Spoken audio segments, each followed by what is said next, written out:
يا أيتها النفس المطمئنة ارجعي إلى ربك راضية مرضية. O soul that is at peace, come back to your Lord, pleased and pleasing.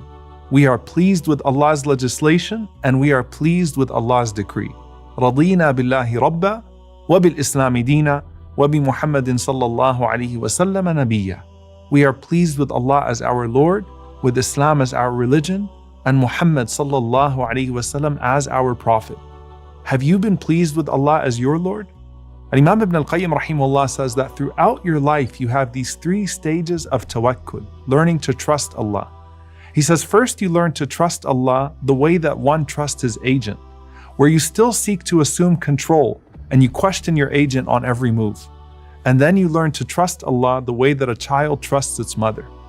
And then you learn to trust Allah like a dead body trusts its washer. It lets the washer turn it over and over and over as he best sees fit, never objecting to the method of purification. You were supposed to already be living your life like that dead body, but now you're actually dead. And every single thing about the way you leave this world has a parallel with how you came into it. When you were first born, you were completely dependent and needed your family to wash you and clothe you and put you in your cradle. As you breathe your last breath, you return to the state, completely dependent as your family arranges your ghusl, shrouds you, and lowers you into your final resting place. As your soul begins to witness the wonders of the unseen realm, it also witnesses the last moments of its time on earth. The Prophet ﷺ said that the deceased are hurt when their families wail over them, which is one of the reasons why this practice was prohibited in Islam. The dead has some sense of those around, even if not fully.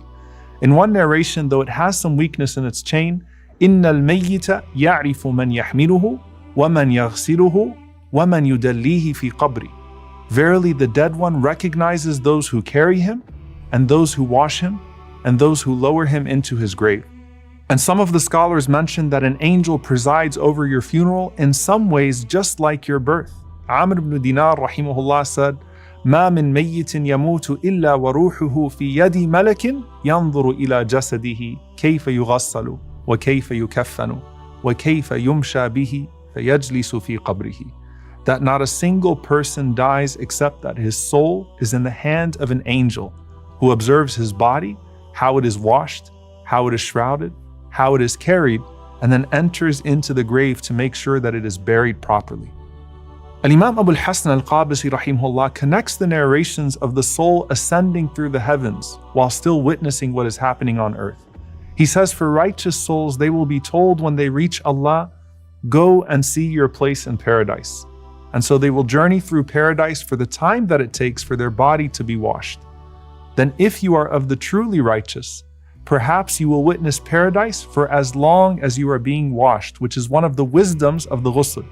Just like the Prophet ﷺ's heart was washed by Jibreel before he could take his heavenly journey of al-Isra wal-Mi'raj, so too the body needs to be cleansed as the soul witnesses paradise.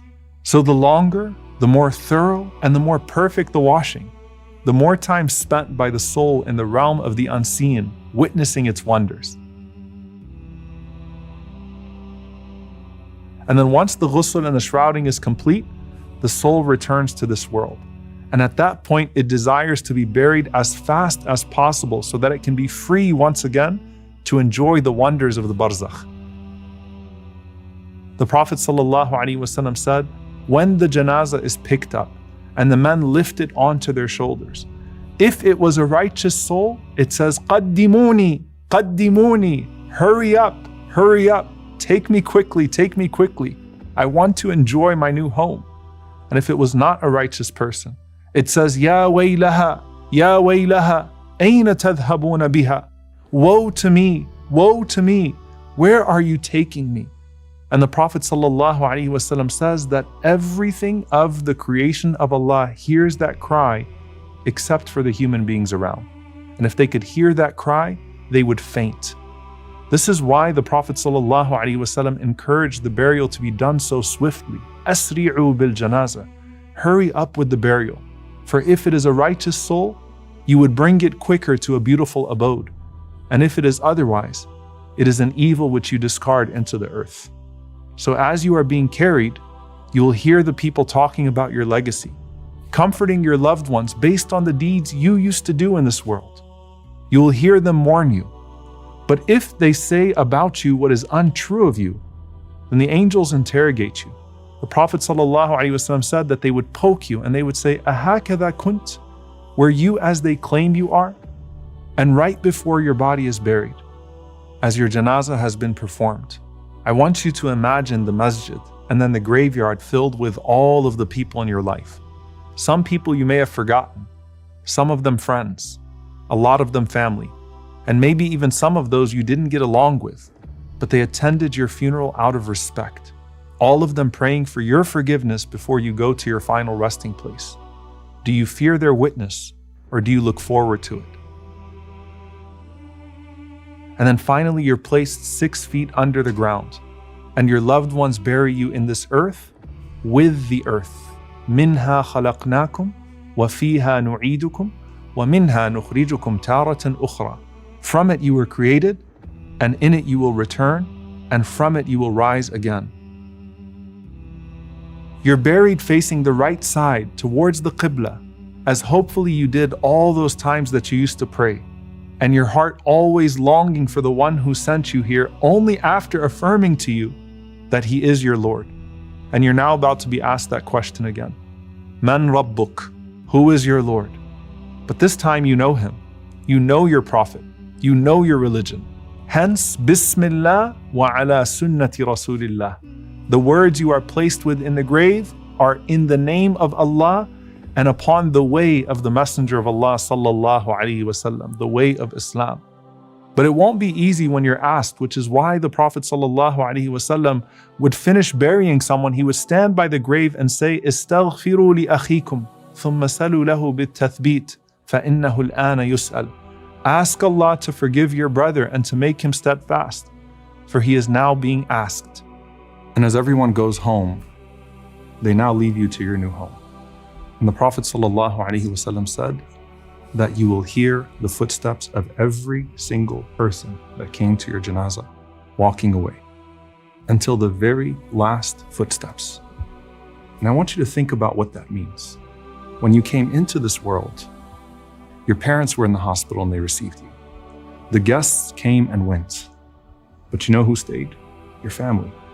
And that's why Amr ibn As radiallahu ta'ala anhu said to his children, "When I pass away, don't rush away from the grave. Stay next to me for the time that it takes to sacrifice an animal and then distribute its meat." Meaning, don't be so quick. Why? He said, "Hatta asta'nasa bikum," so I can feel your nearness and I can know how to respond to the messengers of my Lord. Don't leave so quickly, because they have an entire eternity ahead of them, where all of the lessons of life and then all of those that are left behind will continue to enlighten that grave bi'idhnillahi ta'ala. But you know what else? When you came into this world, you came in with a squeeze in your mother's womb and then through a narrow passage. And the Prophet ﷺ said that there's a squeeze in the grave that no one will be spared from. And you enter into that realm through a narrow passage, just like you entered into this one.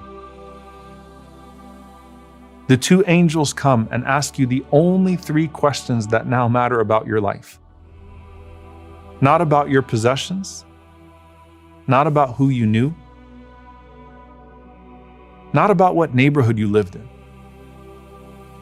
Who was your Lord? Who was the one sent to you? What was your way of life?